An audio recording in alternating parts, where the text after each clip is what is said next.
तन का पेट जो है वह 4 रोटी में भर जाएगा, 14 रोटी में भर जाएगा, 40 रोटी में भर जाएगा, लेकिन मन का पेट पूरी दुनिया की संपदा भी डाल दो तो लास्ट में खाली का खाली रहा करता है। मन का पेट कभी भरता नहीं है, ध्यान रखें। एक जगह में आ रहा था विहार करते हुए, पनघट पर एक महिला पानी भर रही थी।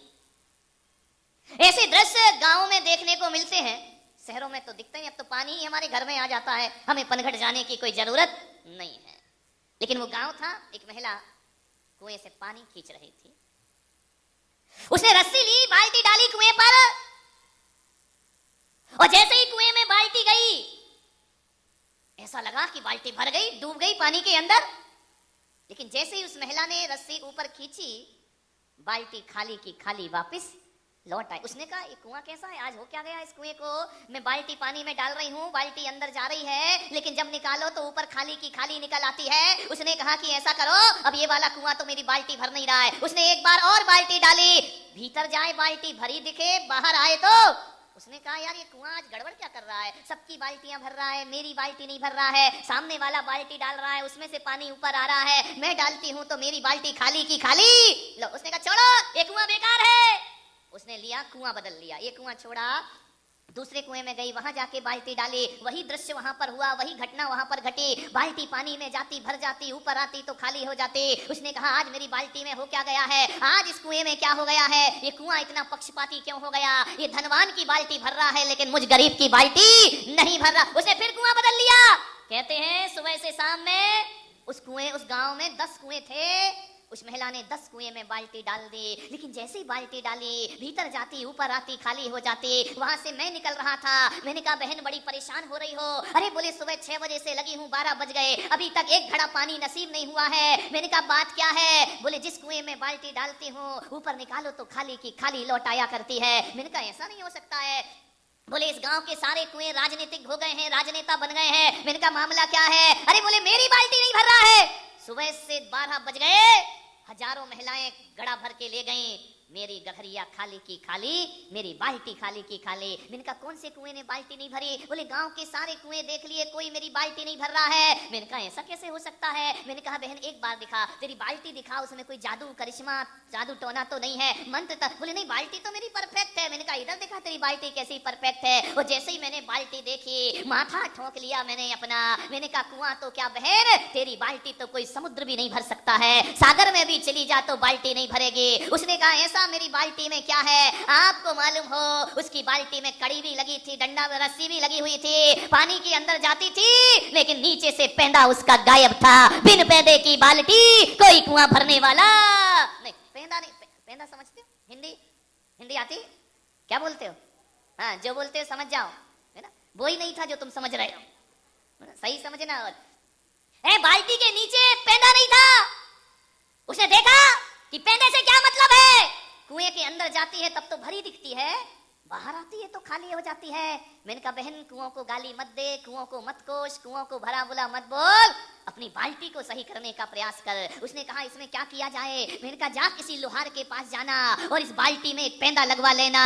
अरे कुएं की क्या बात है, छोटा सा पोखर भी तेरी बाल्टी को भर देगा। बिन पेंदे की फूटी बाल्टी कितने भी कुएं में डालो भरने वाली नहीं है। आप कहेंगे महाराज वो महिला पागल थी, बेवकूफ थी, जो टूटी हुई बाल्टी फूटी बाल्टी डाल रही थी कुएं में। मान्यवर वो कुएं में बाल्टी फूटी डाल रही हो या नहीं डाल रही हो, हम सबकी बाल्टियां फूटी तृष्णा के कुएं में डली हुई है, लोभ के कुएं में डली हुई है, आकांक्षाओं के कुएं में हमारी बाल्टियां डली हुई है। आप लाख कोशिश कर लो, मंदिर जाओ, पूजा करो, पाठ करो, मुनियों की वंदना कर लो, कुछ भी कर लो, एक बात आपसे निवेदन है। उस महिला को मैंने कहा कि इसमें एक पेंदा लगा ले, और आपसे भी कह रहा हूं कि जीवन में यदि सुखी होना है तो मन की फूटी बाल्टी में संतोष का पेंदा लगा करके जियो, तुम्हारा जीवन आनंद में परिवर्तित हो जाए। संतोष रखिए थोड़ा सा मन में, ध्यान रखिए, जाके घर संतोष धन, सब धन धूल समान। ध्यान रखिए, संतुष्टि जीवन में आना चाहिए। कब तक भागेगा ये आदमी, कब तक भागेगा, कब तक भागेगा?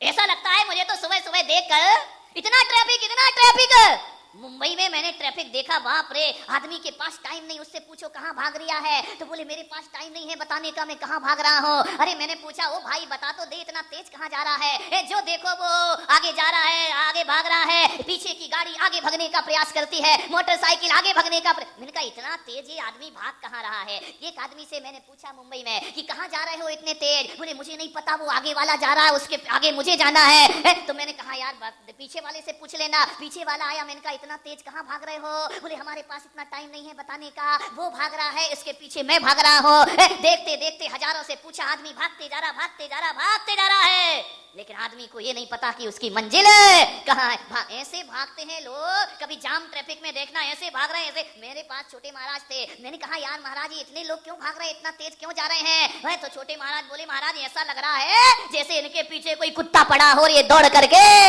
भाग रहे। ध्यान रखिए मान्यवर, कितनी भाग दौड़ है जिंदगी में, थोड़ा विश्राम किया करो, थोड़ा आराम किया करो। नहीं सोने वाला आराम नहीं कह रहा हूं मैं, वो तो तुम माहिर हो बहुत, कई तो भी प्रवचन में सो जाएंगे बैठे बैठे, वो वाले आराम की बात नहीं कर रहा हूं। थोड़ा विश्राम करो, विचारों के चौराहे पे जिंदगी भाग रही है, आदमी के पास सुख चैन नहीं है। ध्यान रखिए मान्यवर,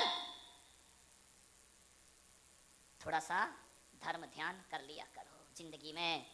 संत आए, संत पधारे हैं, संतों के चरणों में पहुंचिए।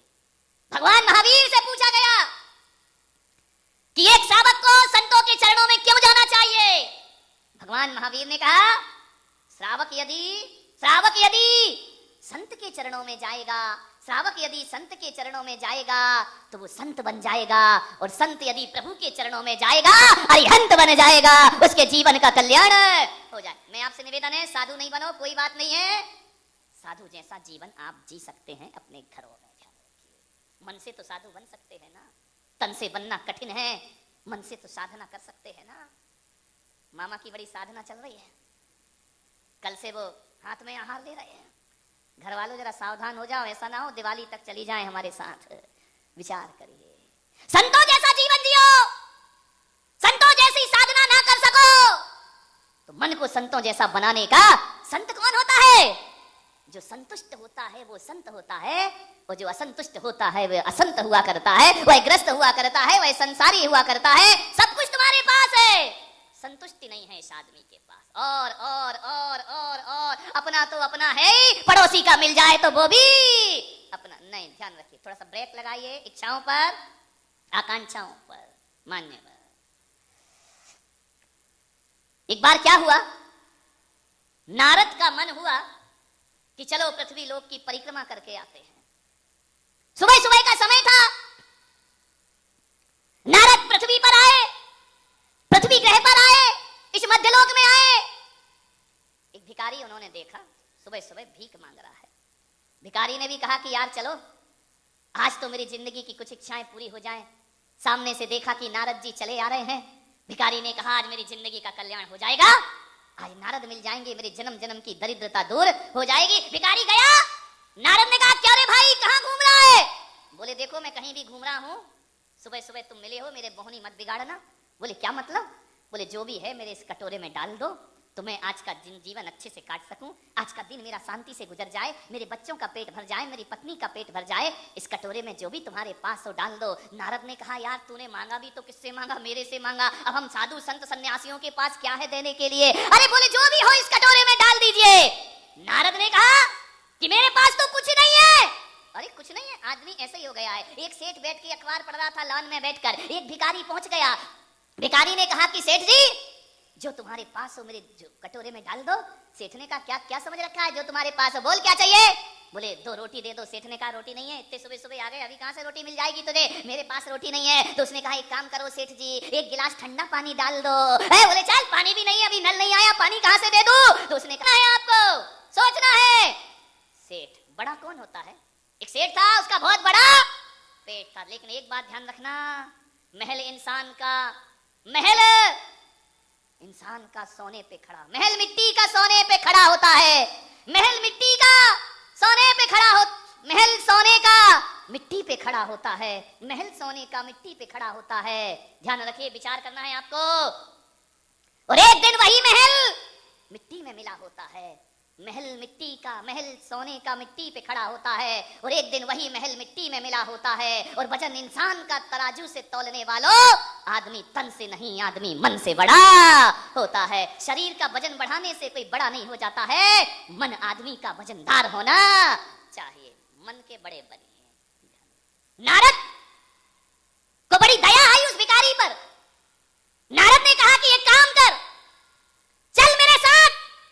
उसने कहा, ए बाबा, तुम्हारे साथ जाने का क्या मतलब है, मैं सन्यासी हो जाऊं? बोले नहीं, सन्यासी नहीं होना, तूने ये कटोरा फैलाया है, चल मैं तेरा कटोरा आज भरवा देता हूँ। अरे बोले, तू कौन भरेगा मेरा कटोरा? बोले चल मेरे साथ स्वर्ग में चल, धनपति कुबेर से कहूंगा वो तेरा कटोरा भर देगा, इंद्र से कहूंगा वो तेरा कटोरा भर देगा।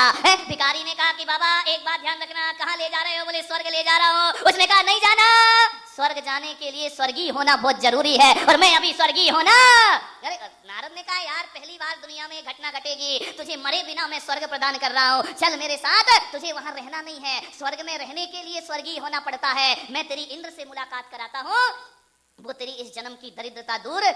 भिखारी ने कहा, नारद जी मैं चल तो सकता हूँ तुम्हारे साथ। तो फिर बोले क्या दिक्कत है, चलता क्यों नहीं है? लेकिन बोले एक बात बता दो। बोले क्या? बोले आपके इंद्र महाराज के पास इतनी दौलत है कि मेरा कटोरा भर सके। नारद ने कहा, मूर्ख कहीं का, नालायक आदमी, तुझे इतना भी ज्ञान नहीं है। इंद्र का भंडार, यह भंडार कुबेर का कभी न खाली होए, ज्यों खर्चे त्यों त्यों बढ़े, दिन दिन दूना।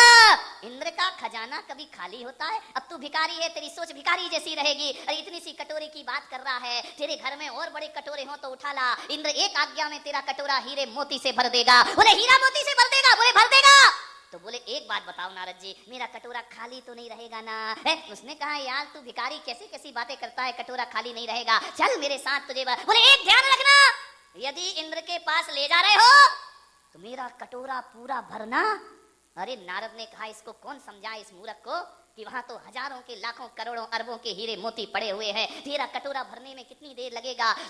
लेकिन भिखारी की सोच तो भिखारी जैसी रहेगी। लेकर के गए इंद्र के पास। इंद्र ने जैसे ही देखा नारद आ रहे हैं, अब नारद जहां पहुंच जाए तो उपद्रव तो खड़ा होना ही होना है, शांति तो भंग होना ही है। उसने, इंद्र ने कहा, यार नारद तुम आए तो आए, लेकिन एक बात बताओ मुनिवर, ये साथ में भिखारी को लेकर क्यों आ गए हो? आपने मर्यादाएं तोड़ दी, आपने सारी व्यवस्थाएं, अनुशासन भंग कर दिया, मरे बिना इसे स्वर्ग क्यों ले आए? अरे नारद ने कहा कि इंद्र महाराज कोई बात नहीं, चलो मेरे साथ आ गया। संत दरस का यही फल होता है कि जीते जी स्वर्ग मेरे साथ आ गया है। एक काम करो। इंद्र ने कहा, नारद जी जल्दी बताओ, इस आफत को क्यों उठा के लाए, इस बला को? अरे बोले आफत नहीं है, भिखारी है, बेचारा मांग रहा है। अरे बोले काय का भिखारी, आदमी है, और ये आदमी यदि 2 दिन भी यहाँ रह गया तो मेरे स्वर्ग को नरक बनने में ज्यादा देर नहीं, इसे जल्दी दफा करो।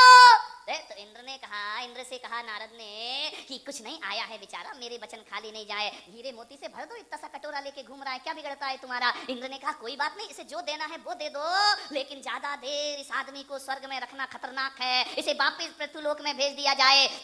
इंद्र ने कुबेर को आदेश किया कि जाओ और इसका कटोरा हीरे मोती से भर दो। भिखारी ने कहा, ठहरो इंद्र महाराज, बोलने के पहले सोच लेना। बोले क्या सोच लेना? बोले ये कटोरा भरेगा या नहीं भरेगा? अरे इंद्र ने कहा, किस पागल को उठा लाया, इतना सा कटोरा केरा भरेगा या नहीं? जाओ कुबेर, भर दो इसका कटोरा। कहते हैं सुबह से शाम हो गई, कटोरे में हीरे मोती डालते जा रहा, डालते जा रहा, डालते जा रहा, कटोरा खाली का खाली। अरे इंद्र ने कहा, देखो नारद, मैंने कहा था ना इस आदमी को ले आए, ये उपद्रव खड़ा कर रहा है, देखो अभी तक कटोरा नहीं भर रहा, और लाओ और लाओ।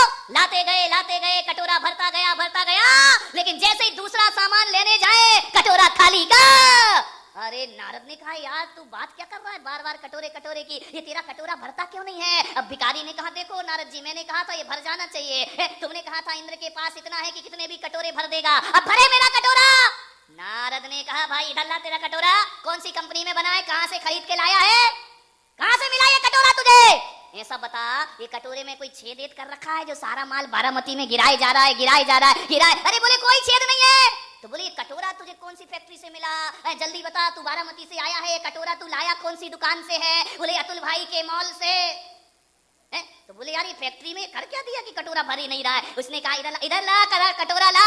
जैसे ही कटोरा नारद ने देखा, नारद ने कहा, मेरे बाप तू मुझे पहले ही बता देता तो मैं तुझे यहाँ लेके नहीं आता। बोले बता ये कटोरा कहाँ मिला तुझे? अरे बोले कहाँ मिला, सुबह सुबह जा रहा था भीख मांगने, एक शमशान से गुजरा तो ये आदमी की खोपड़ी पड़ी हुई थी, मैंने भीख मांगने का कटोरा बना लिया है। नारद ने कहा कि पागल, सारी दुनिया को भरना आसान है लेकिन आदमी की खोपड़ी को भरना बहुत ये नहीं भर सकती है। तीन लोक की संपदा भी डाल दो तो आदमी की खोपड़ी कभी भरने वाली नहीं। कुबेर के खजाने भी खाली हो जाएंगे, लेकिन है इंसान तेरी ये खोपड़ी भरने वाली। कितना भी डाल दो, खोपड़ी जब देखो तो खाली की खाली रहा करती है। ध्यान रखना, विचार करिए। सब कुछ है तुम्हारे पास, एक टाटा बिरला वाले से भी पूछो कि कैसा चल रहा है, तो वो क्या कहता है मालूम है? बस महाराज दाल रोटी चल रही है। मैंने कहा बाहरी तेरी दाल रोटी ये पूरी नहीं होती है कभी जिंदगी में? अच्छे अच्छे सेठों से पूछो, अरे महाराज बस आपकी कृपा है, चल रहा है, दाल रोटी चल जाती है, पेट पल रहा है। एक करोड़पति भी यही कहता है, गरीब भी यही कहता है। आदमी का पेट भरता ही नहीं है, खाली का खाली रहा करता है। डालते जाओ, रिजल्ट सुन ही आना है, रिजल्ट खाली ही आना है। मन की खोपड़ी को भरो मेरे भाई, कितनी भी दौलत डाल दो इसमें, जब तक इसमें संतोष का पैंदा नहीं लगेगा तब तक ये भरने वाला नहीं है। ध्यान, ब्रेक लगाओ। स्पीड ब्रेकर होते हैं रोड पर, ज्यादा तेज रफ्तार में गाड़ी चलाओगे एक्सीडेंट होगा, जिंदगी खतरे में पड़ जाएगी। उस गाड़ी पर तो फिर भी स्पीड ब्रेकर हैं, लेकिन आदमी के विचारों पर कोई स्पीड ब्रेकर नहीं हुआ करता है। जितना भी दे दो असंतुष्ट ही असंतुष्ट रहा करता है, आदमी दुखी रहा करता है। मान्यवर, आदमी के स्वभाव नहीं जाने कैसा हो गया है, जो उसके पास है उसमें सुखी नहीं रहता है, जो उसके पास नहीं है उसके लिए आंसू बहाता है। वाह रे आदमी का स्वभाव, वाह रे आदमी की जिंदगी। यदि आपके जेब में 100 का नोट पड़ा है, पड़ोसी के जेब में 100 का नोट पड़ा है और तुम्हारे जेब में 99 रुपए रखे हुए हैं, आपका ध्यान अपने 99 पर नहीं जाएगा, आपका ध्यान जाएगा पड़ोसी के 100 रुपए पर। उसके पास 100 और मेरे पास 99। यही चक्कर तो महिलाओं के साथ चलता है। जैसे ही आई घर से सच संवर के, देखा अरे उसकी साड़ी मेरी साड़ी से सफेद कैसे, सुपर रीन का कमाल है। ध्यान रखिए, विचार करिए, आप सोचिए, अपने 99 नहीं दिखते आदमी को, पड़ोसी का 100 का नोट दिखाई दे रहा है, उसके जेब में से झांक झांक कर देख रहा है। फिर आदमी ये सोचता है यार किसी भी तरह वो 1 रुपया मेरी जेब में आ जाए तो कम से कम पूरे, ध्यान रखिए, पूरे 100 आज तक किसी के नहीं हुए। हर आदमी 99 रुपया लेकर इस धरती पर आता है, 100 करने के चक्कर में पूरी जिंदगी गंवाता है, लेकिन 100 रुपए आज तक किसी के पूरे नहीं हुआ करते हैं। सम्राट सिकंदर भी 100 रुपए पूरे करने चला था, रावण भी 100 रुपए पूरे करने चला था, कंस भी 100 रुपए पूरे करने चला था, लादेन भी सोच रहा था कि वो 1 रुपया मेरे पास आ जाए तो पूरे 100 हो जाएंगे। ध्यान रखना, कितने आए और दुनिया से चले गए, 1 रुपया आज तक किसी को प्राप्त नहीं हुआ है। परमात्मा ने तुम्हें इस धरती पर भेजा है, 99 रुपए दे करके भेजा है, लेकिन जन्म से लेके मृत्यु तक आदमी 1 रुपए के पीछे भागता है। ध्यान रखिए, और वो 1 रुपया जिंदगी पूरी हो जाती है और वो 1 रुपया कभी पूरा नहीं हुआ करता है। ध्यान रखिए, भागते जाता है आदमी, भागते जाता है, दुखी जीवन अपना करता है।